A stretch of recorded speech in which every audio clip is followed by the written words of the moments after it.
In amigurumi, we want to make invisible decreases rather than regular decreases. And to do that, we'll go into the front loop only of the next stitch, and then the front loop only of the stitch after that. So now we have 3 loops on our hook.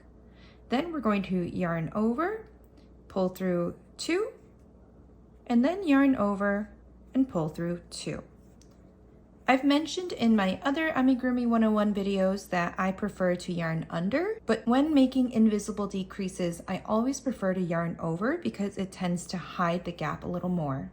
A regular decrease would be going through the next stitch under both loops, yarning over, and then going into the next stitch under both loops again, yarning over, and then pulling through all 3 loops on your hook.